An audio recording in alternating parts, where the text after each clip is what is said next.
Two priests on the patio, pull up a chair and watch the show. If there's anything you want to know, just ask. Two priests on the patio, yeah. Hello, and welcome to the next installment of Two Priests on the Patio. I am Jeff Ward, priest at St. Cuthbert's Anglican Church in Southeast Oakville. I'm Sue Ann Ward. I'm the priest at Grace Anglican Church in Waterdown. We're going to continue our summer series by addressing a parable which has been requested by a number of people for us to discuss.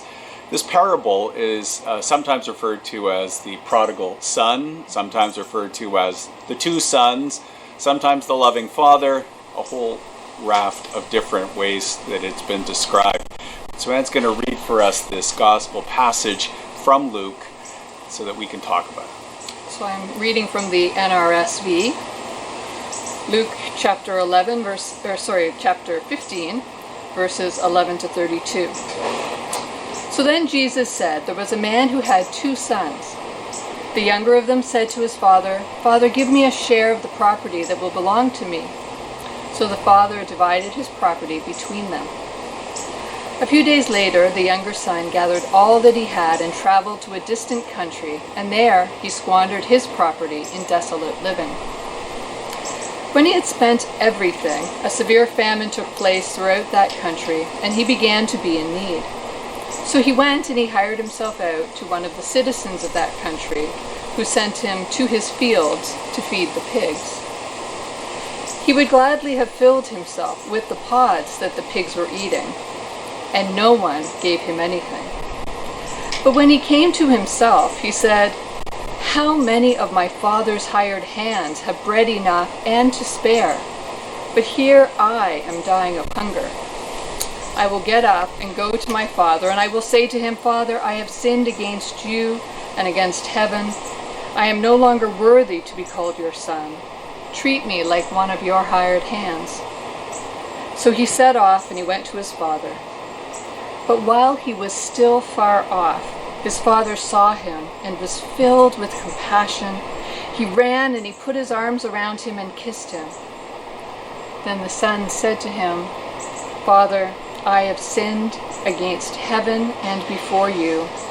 I am no longer worthy to be called your son.' But the father said to his slaves, 'Quickly, bring out a robe, the best one, and put it on him. Put a ring on his finger and sandals on his feet. And get the fatted calf and kill it, and let us eat and celebrate. For this son of mine was dead and is alive. He was lost and is found.' And they began to celebrate.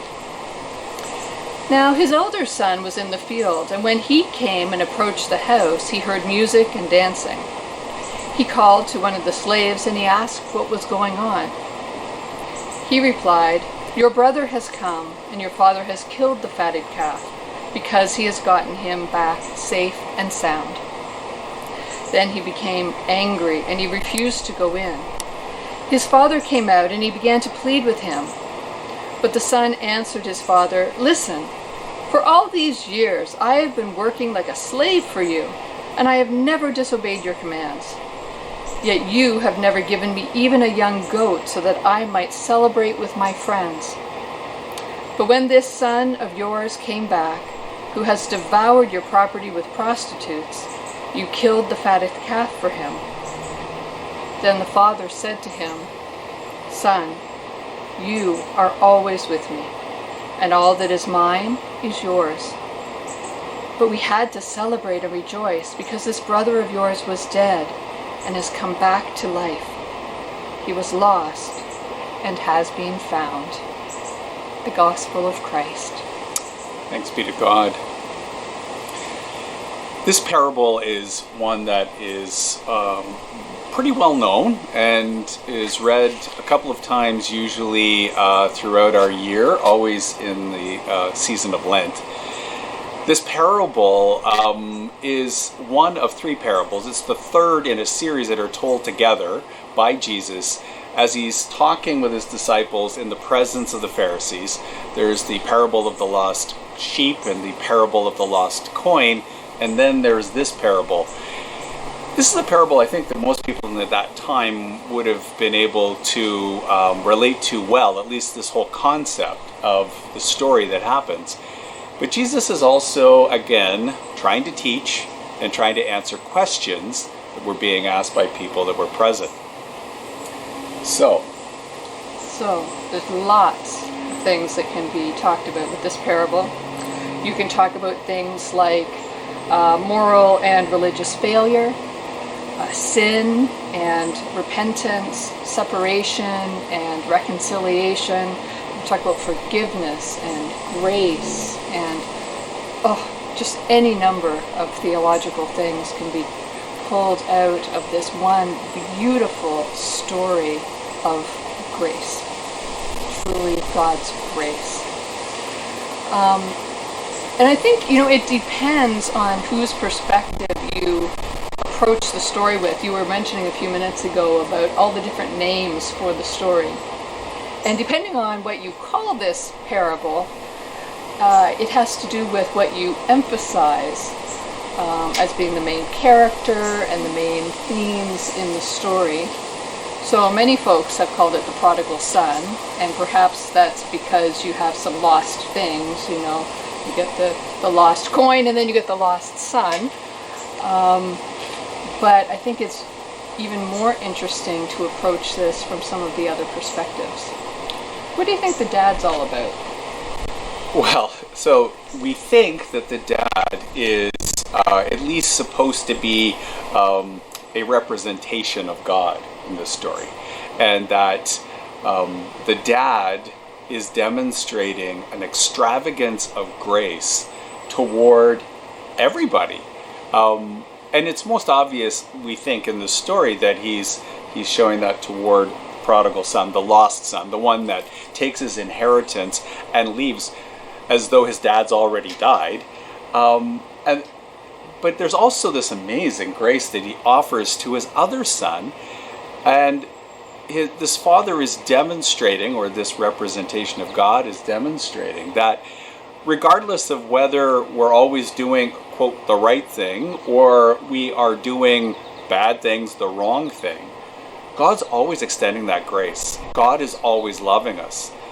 I find one of the most interesting aspects of the story is that when the son returns, the one that has taken everything, and I love the word, gone and executed dissolute living, suddenly shows up. The father doesn't wait for the son to come and beg and plead for him to be returned. He goes out to him. He's been looking for him every day, waiting for this son to return in the hope somehow he would return. And when he does return, he's ready for him, and he's out and he's greeting him. And before his son can get his whole spiel out about, how bad he's been and how sorry he feels, he's already saying, let's just have a great party. It demonstrates that, at least the way Jesus is portraying God in this story, God is always ready to welcome us home, to welcome us back. So it's about relationship. It's all about relationship. It's about the relationship between the father and each of his sons, the relationship between the sons, because it seems obvious that the son who runs away sort of just forgets about his other brother, and the other brother is just resenting his other brother completely, and it really comes to a head at the end of the story. But can't you understand that resentment? Of course. Everybody who reads this can relate to that, and a lot of people who read this passage, they relate best to the older brother, the brother who has been slaving away apparently and working and doing everything right and doing everything he was supposed to do, and yet he doesn't seem to, in his words, get the same treatment as the brother who messes up, the brother who runs away and blows everything.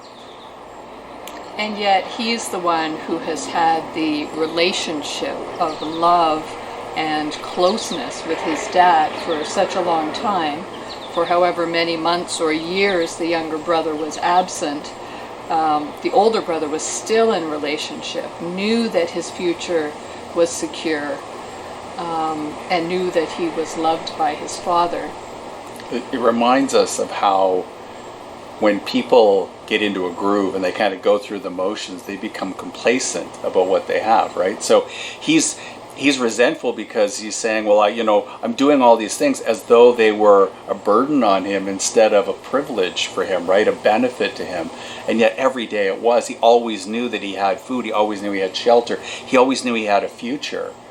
And yet he took that for granted. And he is resentful that that wasn't enough for him. That's, maybe he was supposed to get more, or maybe he was supposed to have a party thrown simply because he was doing all those wonderful things and living a good life. Yeah.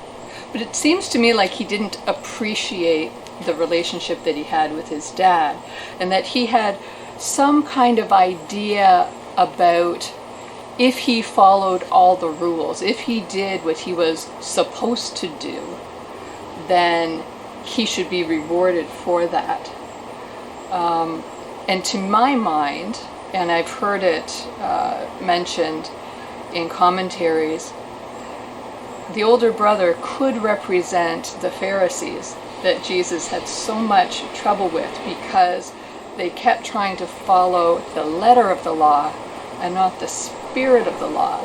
So the letter of the law says you have to follow all of these rules about Sabbath observance and purity rites and whatnot. But then Jesus comes along and says, but what's more important is loving people and showing compassion to people and healing people.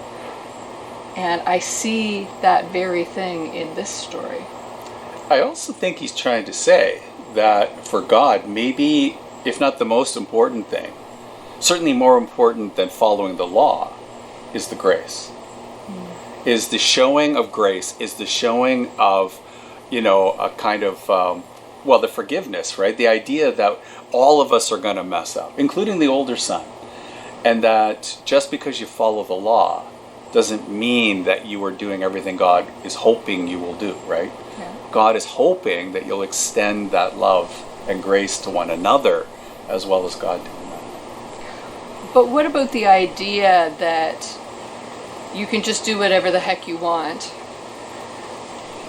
hurt people, live in ways that we know to be unhelpful, unholy, uncaring, and then apologize to God, come back to God, ask for forgiveness, and you're forgiven and everything's fine? It's really unfair, isn't it? So it reminds me of the parable we why talked. behave ourselves? So it reminded me of the parable we talked about, which was the vineyard and the laborers, right? About how unfair it was that the people who only worked an hour got the same as the people who started at 6 a.m. It's that extravagant grace that we can't get our arms around, and we think it's so unfair. Well, that's all we have time for today. But we're going to talk next time more about what Sue-Ann was just talking about, which is it okay just to go out and do everything wrong and to be really bad and that God will just always love you anyway?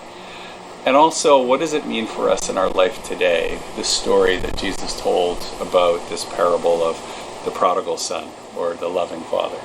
Just in case you're tempted to engage in dissolute living this week, we're going to say no next time, okay? Right. Hang on to that thought till after our next talk. Yeah, wait and find out a little more. For now, please love and take care of each other. Stay safe. Lots of love from us to you, and love from Lucy too. Amen. God bless you. God bless you.